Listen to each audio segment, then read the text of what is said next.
सगळ्यांना आनंद मिळालाय? हो. पुन्हा कोणाला मिळालाय हात वर का? म्हणजे सगळ्यांची प्रेझेंटी कळेल. साहेब तुम्हाला नाही मिळाला? नाही मिळालं.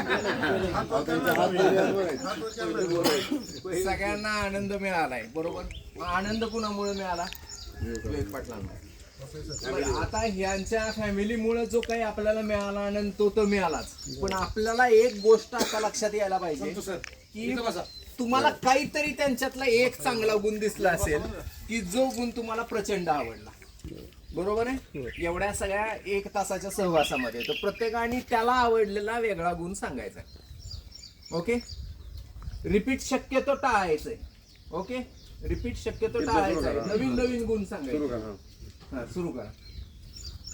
त्यांना स्वतःची जी शेती आहे ती कशी नॅचरल पद्धतीने करता येईल त्याबद्दल त्यांची जी पॅशन आहे, पॅशन स्वतः त्यात झोकून देऊन पूर्णपणे स्वतःचा वेळ देऊन त्यांनी त्यामध्ये हे केलं ते मला खूप आवडलं. ओके. एवढे डॉक्टर असताना सुद्धा शेतीला प्राधान्य दिलं किंवा वेगवेगळ्या औषधी वनस्पती तयार केल्या, त्याच्यापासून किती लोकांना उपयोग होईल किंवा फायदा होईल किंवा त्याचा जास्तीत जास्त लोकांपर्यंत पोहोचवलं पाहिजे, हा गुण खूप आवडला मला. सांगायचं तात्पर्य म्हणजे त्यांनी काय केलं, प्रत्येक गोष्ट तर आपल्याला तळमळीने सांगितली. कुठं काहीतरी आले कोणतरी काय सांगितलं अशातला कुठलाही त्यांचा इव्हेंट नव्हता. प्रत्येक गोष्ट प्रत्येक झाड त्याने अगदी व्यवस्थित तळमळीने सांगितलं की त्याला त्यात आवड आहे, त्याच्यामुळे त्यांनी ते आपल्याला सगळे व्यवस्थित मार्गदर्शन केलं की त्यांचं एक सगळ्यात महत्त्वाचा आणि आवडता गुण. मला सगळ्यात महत्त्वाचं म्हणजे त्यांचा स्वभाव आवडला. सगळ्यात महत्त्वाचा स्वभाव म्हणजे त्यांनी एवढी लोक आली बघणारे कंटाळत होते, पण ते सांगताना प्रत्येक गोष्ट हे करताना कंटाळत नव्हते, पुढंच नेत होते. हा गुण त्यांच्यातला मला आवडला. डॉक्टर स्वतः निसर्गाविषयी, सेंद्रिय शेतीविषयी आणि औषधी वनस्पतीविषयी सजग आहेतच, परंतु त्यांची फॅमिली, त्यांची मुलं ही विशेषतः दोन्ही मुलं पूर्ण त्यांना सहभागी आहेत हे पाहून आम्ही आनंद विवेकानंद पाटील यांनी जे स्वतः सगळं दाखवलं हे पहिलं ऐकत फक्त होतो की बाबा आयुर्वेदिक शेती असते, हे पहिल्यांदा पाहिलं. इतका आनंद वाटला की आहे म्हणजे केलं तर होतंय. छानच वाटलं म्हणजे. जगाच्या कल्याणा संतांच्या विभूती तसं वास्तविक पाहता पोपट पाटील हे आमच्या म्हणजे गावातील एक म्हणजे लोकांना प्रेरणा देणारं आणि सोशल वर्क करणारं कुटुंब आहे. आणि त्यांचंच काम विवेकानंद पाटील यांनी पुढे चालू केलेलं आहे की आता आपण पाहिलं म्हणजे हे संस्कार म्हणजे कसं आहे की आई आणि वडील त्या कुटुंबापासून आलेले हे संस्कार पुढे त्यांनी हे केलेले आहेत. मी आता जवळ ह्यांच्या तिसरी पिढी मी बघतोय म्हणजे आजोबापासून.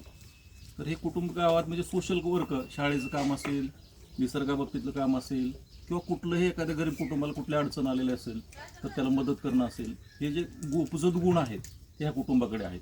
विवेकानंद पाटलांकडे वास्तविक पाहता म्हणजे फार जिज्ञासू माणूस आहे. प्रत्येक हे गोष्टी कसं आहे की हे ज्ञान मिळवताना जिज्ञासू हा गुण लागतो. प्रत्येक गोष्टीमध्ये इतके बारकावे त्यांनी सांगितलेले आहेत की जे आम्ही कधीच ऐकलेले नाही. आणि निसर्ग आपला गुरु हे जे म्हणणं आहे, निसर्गातल्या प्रत्येक गोष्टी त्यांनी सांगितलेल्या आहेत, त्याचं जर आचरण केलं तर मला वाटतं दिवस त्यांना सांगायला पूर्ण नाही. त्यामुळं भविष्य काळामध्ये विवेकानंद पाटलांचा म्हणजे आदर्श आपल्याला घ्यावा लागेल आणि त्यांच्याकडे ज्या ज्या गोष्टी आपल्याला घ्यायच्या आहेत त्या निश्चितपणे आपल्याला आपण विष खातोय ते मागाच म्हणले. त्यामुळं भविष्य काळामध्ये ह्या गोष्टी आपण सर्वांनी आदर्श घेऊ. खरोखरच त्यांनी आपल्यासाठी वेळ दिला त्याबद्दल मी ग्रुपच्या वतीनं मी त्यांचं आणि त्यांच्या परिवाराचं मनापासून आभार मानतो. दुर्मिळ जी आयुर्वेदिक वनस्पती आहे ती बाहेर तर काय मिळत नाही म्हणून सांगितलं त्यांनी. तर त्यांनी स्वतः हे सगळं नियोजन करून स्वतः सगळं तयार करण्याचा प्रयत्न केलेला आहे सगळ्या. आणि जेवढे जास्तीत जास्त वनस्पती आहेत ती इथं लावण्याचा प्रयत्न केलेला आहे आणि त्याचा पेशंटसाठी उपयोग करणार आहेत ते. त्याच्यामुळे लवकर त्यांना फायदा हो.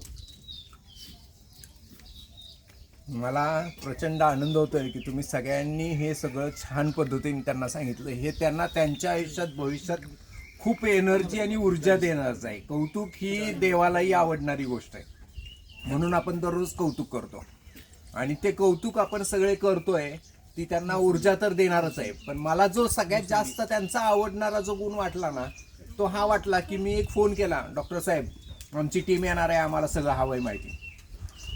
एका सेकंदाचाही विलंब न करता अरे यू आर मोस्ट वेलकम, या तुम्ही लगेच बिनधास्त या. ही जी एनर्जी लेवल आहे सांगण्याची आणि ही जी करण्याची एनर्जी लेवल आहे ती प्रचंड आहे.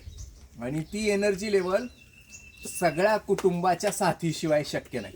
बरोबर आहे. त्यामुळे त्यांना कुटुंबानी अख्ख्या जी साथ दिली आहे त्यामुळे हे जे काही मिळवत आहेत.